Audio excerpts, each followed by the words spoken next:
17 বছর একটানা রাজপথে সংগ্রাম করেছি।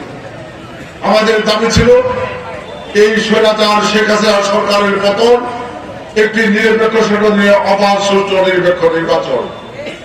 কারণ এই বাংলাদেশের মানুষ 30 লক্ষ মানুষ জীবন দিয়ে দেশ স্বাধীন করেছিল। আমরা বলেছিলাম যে স্বাধীন বাংলাদেশ, স্বাধীন বাংলাদেশের জনগণের বাংলাদেশ।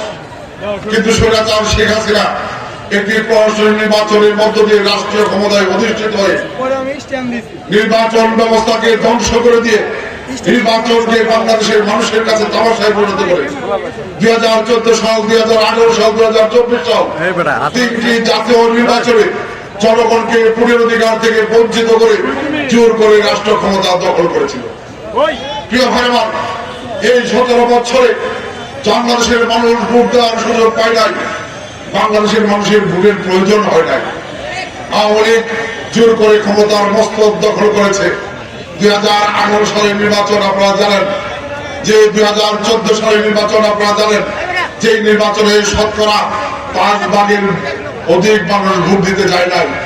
আপনার টেলিভিশনে দেখেছেন, পত্রিকায় ছবি ছাপানো হয়েছে, শিয়াল কুকুর শুয়ে ঘুম পাচ্ছে, ভোটার কেন্দ্রে নাই। মানুষ কুকুর মার্কা নির্বাচন হিসেবে আখ্যায়িত করেছিল। তারপরেও শেখ হাসিনা জোর করে ক্ষমতার মস্তক দখল করেছিল।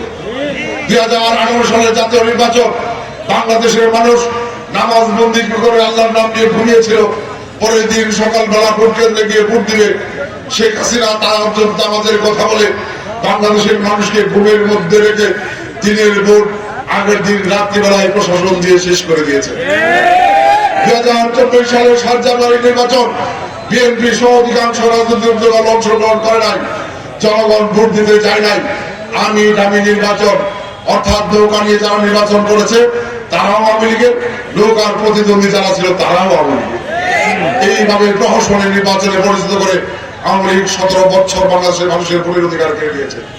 যে কারণে যারা এমপি হয়েছিলেন, মন্ত্রী হয়েছিলেন, সরকার গঠন করেছিলেন, যারা চেয়ারম্যান হয়েছে, মেম্বার হয়েছে, এই বাংলাদেশকে তারা তাদের পৈতৃক সম্পত্তি বাড়িয়ে ফেলেছিল।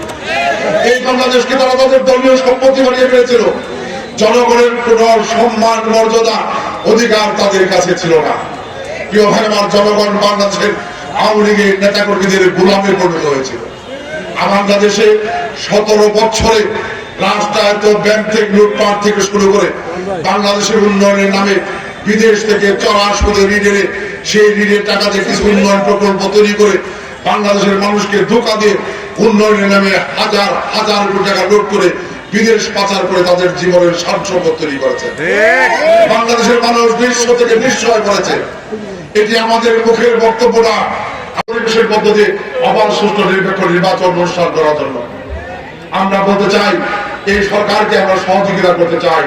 কারণ এই সরকার আমাদের প্রয়োজনীয় দায়িত্ব গ্রহণ করেছে একটি নির্দিষ্ট সময়ের মধ্যে একটি অবাধ সুষ্ঠু নিরপেক্ষ নির্বাচন দেওয়ার জন্য। যে কারণে আপনারা দেখেছেন যে গত 5 তারিখ শেখ হাসিনা, আজকে আমরা বলতে চাই যে আওয়ামী লীগের নেত্রী শেখ হাসিনা পালিয়ে গেছে। আওয়ামী লীগের মন্ত্রী, এমপি অনেকের পরিণতি আপনারা দেখেছেন। বিশেষ করে আওয়ামী লীগের একজন ক্ষমতাধর ব্যক্তি, প্রধানমন্ত্রী, পতিত প্রধানমন্ত্রী স্বৈরাচার শেখ হাসিনা অত্যন্ত ঘনিষ্ঠ জন ক্ষমতাধর দরবেশ বাবা, নাম জানেন আপনারা? শেখ সালমান রহমান।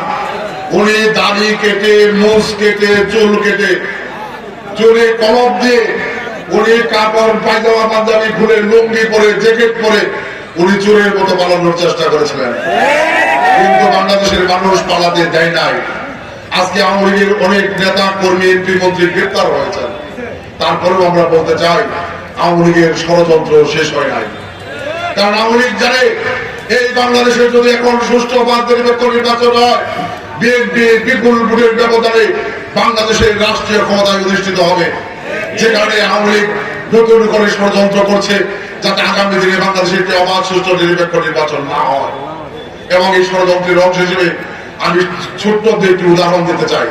আমরা দেখেছেন যে 5 তারিখ শেখ হাসিনা পালিয়ে যাওয়ার পরে মাত্র 1 দিন পরে তার পুত্র সচিবাজের জয় ভারতের একটি বাংলা টেলিভিশন চ্যানেলে